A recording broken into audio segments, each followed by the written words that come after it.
Delhi liquor scam లో కవిత చుట్టూ ఉచ్చు బిగుసుకుంటోందా? ఈ కేసులో బీఆర్ఎస్ ఎమ్మెల్సీని సిబిఐ నిందితురాలుగా ఎందుకు చేర్చింది? కవితకు వ్యతిరేకంగా కీలక ఆధారాలు లభ్యమయ్యాయా? సిబిఐ దూకుడుకు కారణాలేంటి? లోక్సభ ఎన్నికలకు ముందు ఇది ఎలాంటి పరిణామాలకు దారితీస్తుంది?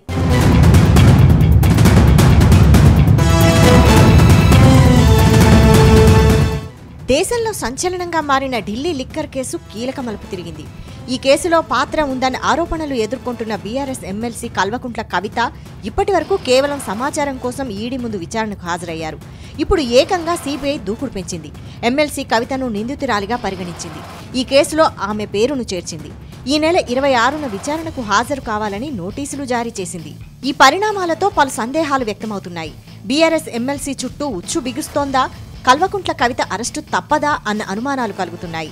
ఢిల్లీ సీఎం కేజ్రీవాల్తో పాటు కవితను విచారించి ఈ ఇద్దరినీ ఒకేసారి అరెస్టు చేసే అవకాశం ఉందంటూ ఊహాగానాలు వ్యక్తమవుతున్నాయి.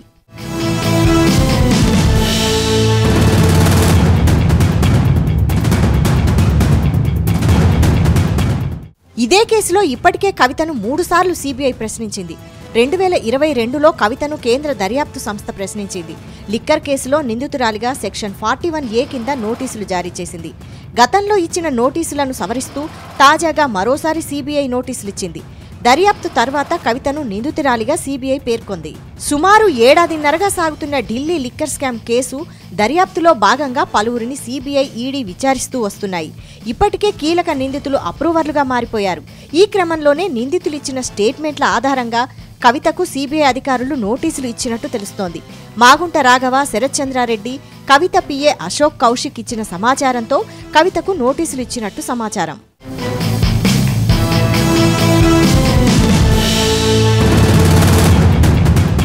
న్యాయమూర్తి ముందు కవిత పిఏ అశోక్ కౌశిక్ సంచలన విషయాలు బయటపెట్టినట్లు సమాచారం. లిక్కర్ కేసులో పలువురికి ముడుపులు అందజేసినట్లు జడ్జి ముందు కౌశిక్ స్టేట్మెంట్ ఇచ్చినట్లు తెలిసింది. కవితతో పాటు కౌశిక్ని కూడా నిందితుడిగా సిబిఐ పరిగణిస్తోంది. సిబిఐ గతంలో ఇదే కేసుకు సంబంధించి హైదరాబాద్లోని కవిత నివాసానికి వచ్చి స్టేట్మెంట్ తీసుకుంది. మరోవైపు ఈ కేసుకు సంబంధించి ఎన్ఫోర్స్మెంట్ డైరెక్టరేట్ ఈడీ కూడా పలుమార్లు కవితను ప్రశ్నించింది. దాదాపు 6 నుంచి 8 గంటల పాటు ప్రశ్నల వర్షం కురిపించింది. ఈ క్రమంలోనే ఆమె దగ్గరున్న ఫోన్లను కూడా అధికారులు హ్యాండోవర్ చేసుకున్నారు. చివరగా గతేడాది జనవరి 16న విచారణకు రావాల్సిందిగా కవితకు ఈడీ నోటీసులు జారీ చేసింది.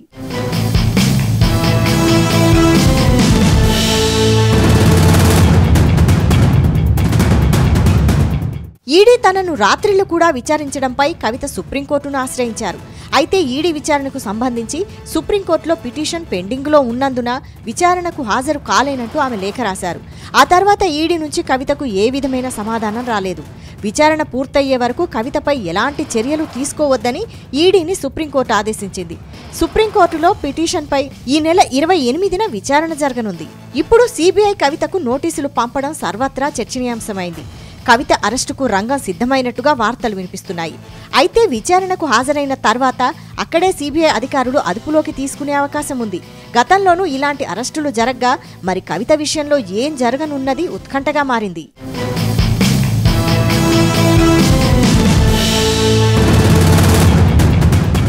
లోక్సభ ఎన్నికలు సమీపిస్తున్న వేళ కవితను సిబిఐ లిక్కర్ స్కామ్లో నిందితురాలుగా చేర్చడం బీఆర్ఎస్కు బిగ్ షాక్గా మారింది. బీఆర్ఎస్ రాష్ట్రంలో అధికారం కోల్పోయిందని, కాబట్టే కేంద్ర ప్రభుత్వం దూకుడు పెంచిందా అన్న వాదనలు తెరపైకి వస్తున్నాయి. బీఆర్ఎస్, బీజేపీ ఒకటేనని కాంగ్రెస్ నేతలు ఆరోపిస్తున్నారు. ఇటీవల కాలంలో ఈ 2 పార్టీలు పొత్తు పెట్టుకుంటాయన్న ప్రచారం కూడా జరిగింది.